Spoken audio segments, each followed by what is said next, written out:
আনন্দিত প্রিয় নেতা আমাদের শ্রদ্ধাভাজন নেতা জননেতা জনাব মৌলানা হাফিজুর রহমান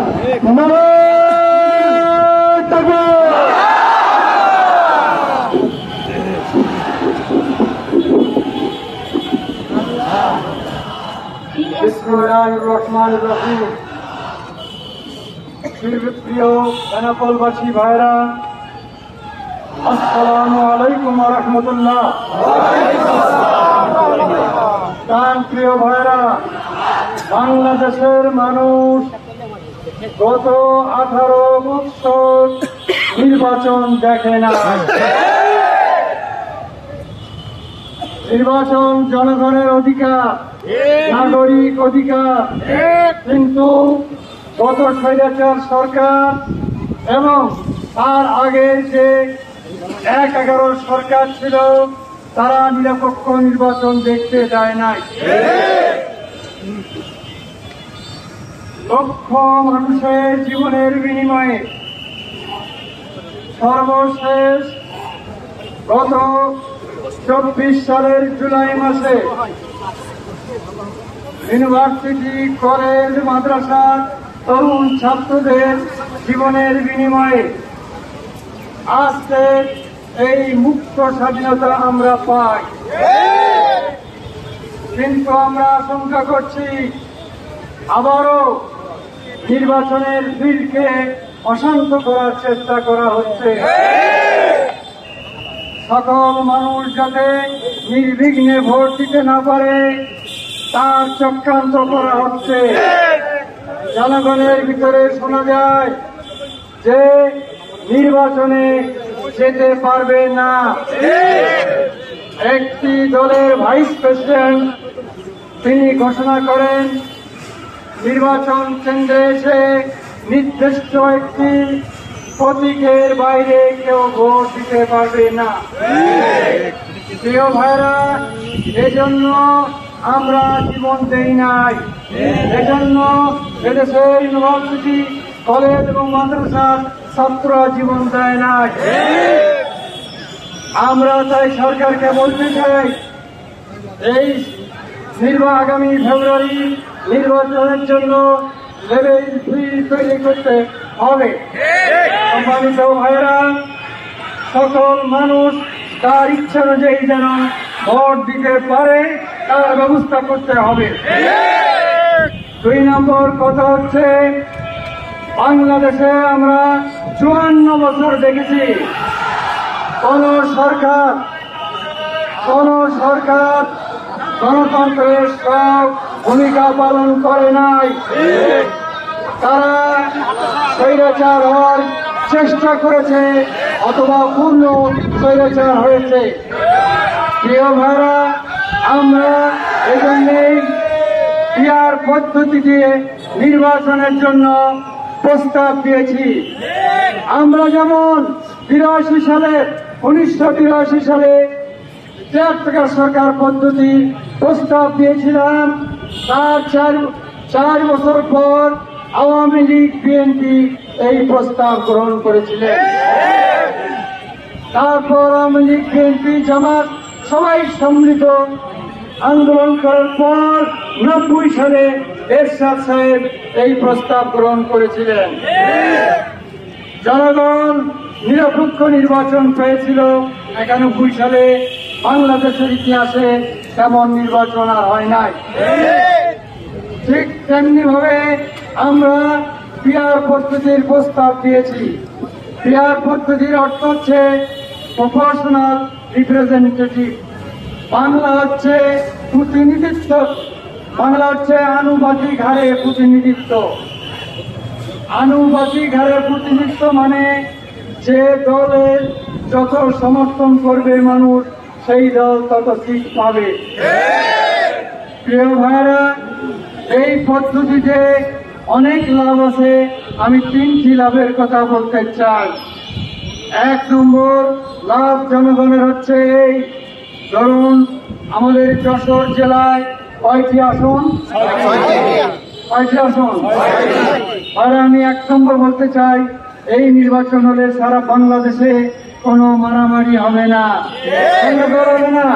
91 সালে যেমন কোনো গন্ডগোল হয়নি নির্বাচনে, এই পিআর পদ্ধতিতে নির্বাচন হলে সারা বাংলাদেশে কোনো গন্ডগোল হবে না। 2 নম্বর লাভ হচ্ছে জনগণের প্রতিটি ভোটের মূল্যায়ন করা হবে। কিভাবে আমি সেটা বলতে চাই।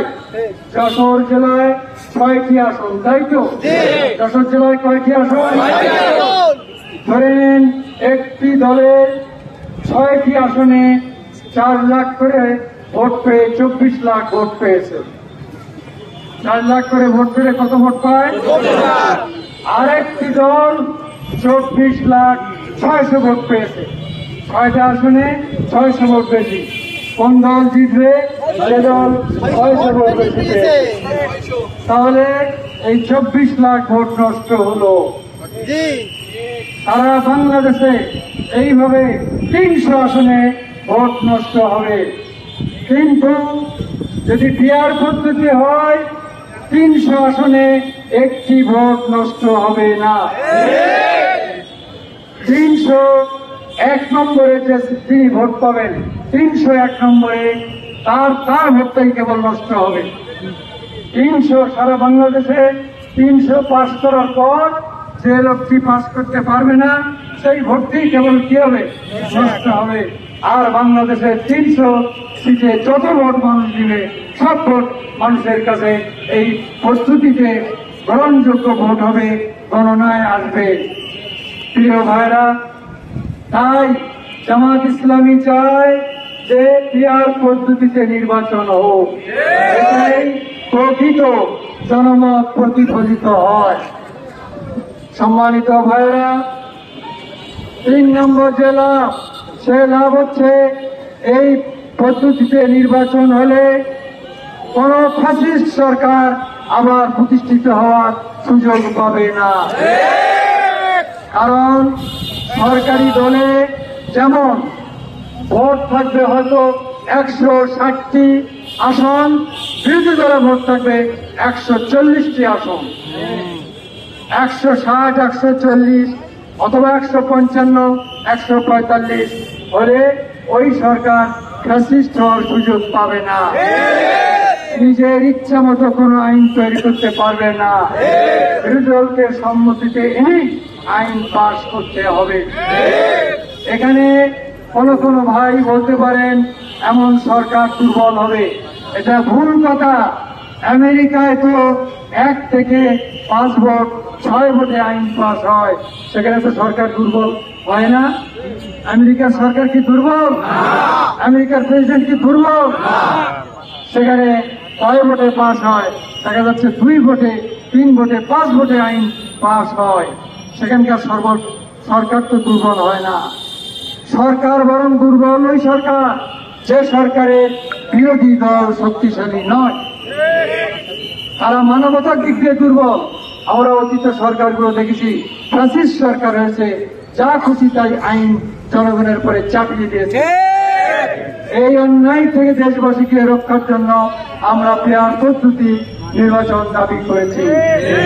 সম্মানিত ভাইরা, আমরা দাবি করেছি যে এই সরকারের আইনগত বৈধতা আগে দেওয়া হোক, তারপরে নির্বাচন।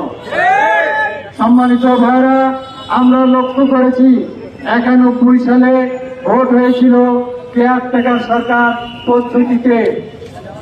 সেদিন সকল দল একমত হয়েছিল কেয়ারটেকার সরকার সংবিধানের অন্তর্ভুক্ত করা হবে। কিন্তু 91 সালের নির্বাচনের পর যে ভাইরা ক্ষমতায় গিয়েছিলেন তারা ওয়াদা রক্ষা করেন নাই, ফলে সংবিধানে কেয়ারটেকার সরকার অন্তর্ভুক্ত হতে পারে নাই। সেই আশঙ্কায় আমরা মনে করি আগেই সকলের লিখিত ঐক্যবদ্ধভাবে যে এই সরকারের আইনগত ভিত্তি দিয়ে প্রেসিডেন্টকে দিয়ে তা নির্দেশ জারি করে তারপরে নির্বাচন করা হোক। যদি নির্বাচন করা না হয় তাহলে ভবিষ্যতে হতে পারে এই সরকার এই আন্দোলন সবকেই অবৈধ ঘোষণা করতে পারে কোন শক্তি। সম্মানিত ভাইরা, এজন্য আমরা মনে করি যে কোনো একটি দলের উপরে দলের ইচ্ছার কাছে ছেড়ে না দিয়ে আসুন আমরা সবাই মিলে একমত হয়ে যে বিষয়গুলোতে একমত হই সেটা আইনে পরিণত করি। সম্মানিত ভাইরা, যারা এটা রাজি হচ্ছেন না, আমরা দেখেছি 91 সালে নির্বাচনের আগে কথা দিয়েছিলেন, নির্বাচনের পরে তা কার্যকর করেন নাই। জাতি আবার বিপদে পড়েছিল, আবার আন্দোলন হয়েছিল। আন্দোলনের বাধ্য হয়ে সেদিন বলেছিলেন আপনারা আমাদেরকে